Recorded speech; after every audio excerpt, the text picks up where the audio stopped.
Buongiorno. This is Kelly Borsheim and with Borsheimarts.com, and I'm showing you my sculpture Helping Hand and some wildflowers. I noticed recently that if you are familiar with any of my work, my most ambitious stone carving is a piece called The Gymnast, and I carved between two arms extended with a hole in the middle between the body of a gymnast in pike position, like with her legs like this. And I think it's interesting, I've repeated the shape here and didn't even realize it. The head is up this time, but basically I still have two extended arms and then legs where I have to cut into things. And I wonder why I did that, except that my Maestro Vasili also had a commonality in a lot of his pieces. The face would look up towards the sky. And I think maybe that's part of our individual language, like Leonardo putting the finger up, although actually I think a lot of artists throughout that time period did that. It was significant for them. So I'm working on the head now because I'm at the point where I feel like the hair is so bulky that I have a hard time reducing the size of her body. So I'm going to be working on that today, but it's funny because I'm looking at this face and going, it looks like an ape. And then I remembered that when I was in high school, there's a photograph of me sitting in my bikini on my mother's couch, reading a book and eating a peach, and just eating the process. It made me look, so I realized it's the mouth barrel and stuff. But I thought, well, I look like a monkey, so there you go. But anyway, I'm slowly developing this piece. One of the struggles that I'm having is that I've made a rather large round body, which is not like me to do, but it's easy to do in stone carving because it's a removal process, so you start large and you get smaller. But I wanted it to be like this, and I wanted the figure, the male, to be strong and round too.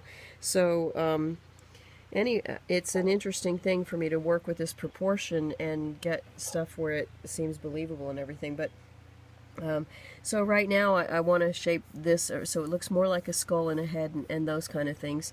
And that's going to be the challenge for today. So thank you very much. I appreciate you watching along, and ciao for now. Ciao, ciao. Alright, so I've done a little sketching here. I hope the light is not too crazy where you can't really see it. I tried to rotate the sculpture so you'd have more information. But, alright, so let's start with the shape of the skull. The skull is highest in the back where our brains are, and it's going to slope down. Now, in this case, the hair is going to be, there's a little poof of stuff that goes up here, and then it's going to go straighter. But in general, the shape of the skull goes high in the back and wide in the back, and then goes into the brain, and then the next stem comes down like this, okay? Gosh, am I holding the camera right again? Alright, I wanted to get more hair in front of the face because this is one of the problems I have with indecision. I started off with this piece thinking, oh, I want to make something that's very easy because of the crack in the stone here, and I'm going to have to high polish it. This is a very hard piece of black marble with these white veins running through. And you can see more if I wet it. I'm getting sidetracked. So I was originally just going to make the heads just these ball shape kind of things, is stick to the thing. But the problem is I like detail. And the other problem is that sometimes I just don't go, wow, when something's that's too simple. I'm just me and I have to do this. So I started developing the head, but the thing I found is I didn't leave a lot of space to do these later designs here, and that was kind of silly. However, I have a lot of rock here, and if you compare her head to her torso, I actually can go back quite a bit. So what I'm trying to do here, if I can show you, I want to keep her nose where it is, but tilt her head backwards to look up at him a bit. And if I can cut back into the eyes but leave this stone here as the hair, the hair won't look like it's robot hair, or that it's a hat hair, as we call it, because it needs to look like it's physically sitting on top of a bony skull. So I'm hoping that if I tilt the face back a little bit, because the mouth is going to be out here in this direction here compared to the forehead leaning back. So I think I can pull that off. And I'm going to leave this for the bangs, or fringe as the Brits call it. And I did a very helmet head kind of thing here, just leaving stone. But really I want to develop this so that it has a little bit of a curl to it. Now, as we come down here, okay, wait, first let me back up. The shoulder. She's a large figure, and I don't have experience doing large figures consistently, but I can make this arm shorter. Do you see, this is my new profile instead of up here. So there's a reason that if you don't know whether you're doing something too contrasty or not too contrasty, I tend to think of it as the ideas of what we're trying to express. Women can be strong, but physically our bodies tend to be smaller than men. Also, if you want to show qualities of femininity, femininities are generally wide hips and breasts, of course, and then we're narrow in the shoulders, whereas the men have big broad shoulders because they're working a lot. I mean, obviously they have legs that have to support those shoulders. So what I'm saying is that if I'm not sure if I can afford to lose some arm here, I think, well, for a man, I wouldn't want to. For a woman, I think I can get away with it. But the other thing I'm finding is that I don't like how she looks like she has no neck, and part of it's because you just don't see a lot. If try extending your arms in front of your body, and you'll see that your chin actually dips down below your knees. But then if you're looking up, of course, that changes the dynamic. So there's all these things I have to think about and try to pose myself while I'm doing it and turn my hand to see what happens with the muscles and that sort of thing for where I have a point of view. Anyway, so my thought is to curve this down and make it match here. I don't want this too thin because, again, I have a fairly large figure. With a leg this size, I don't want to give her pin arms either. So if I did those sort of things, I have to gradually go from larger, and getting smaller as I go up until I have this size, and then I have that.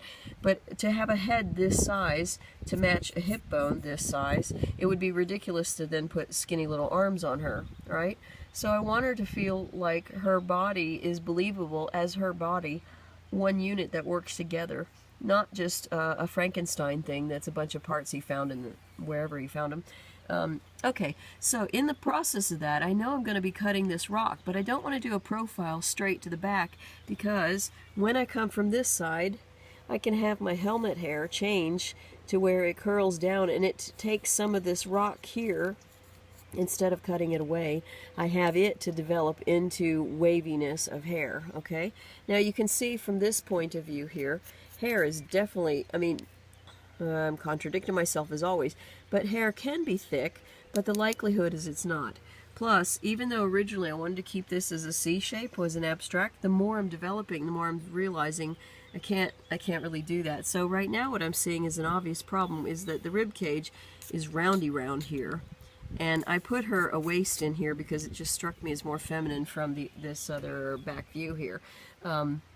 So I see that the rib cage, I need a little bit more angularity to this, and also I'll be pulling this forward here because the middle of her rib cage, the outermost part from the profile, as if I were looking at the back, the outermost part is here, and I need to curve this away, but not just in a circle because she's going to have shoulder blades.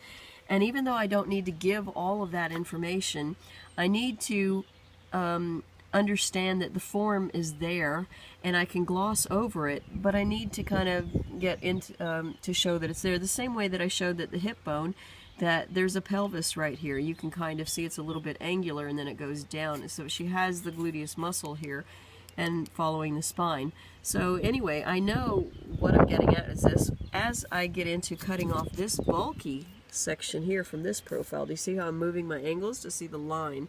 I'm actually looking only at the line here, not so much at the middle stuff.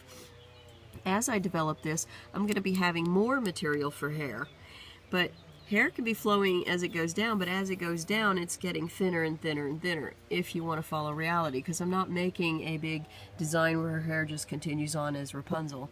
So these are part of the thoughts that I have, and the thing is, there's no point in me drawing too much, because once I shave off the top of this part of the rock, and I shave off the nose and tilt her head back a wee bit more and giving me some more space and carving this, it's definitely time to reevaluate and figure out what's going on and then draw more and cut more. And it's a long process, but I find it incredibly fascinating, and I hope that you do too, because, well, I don't know, it's my passion. So, ciao for now.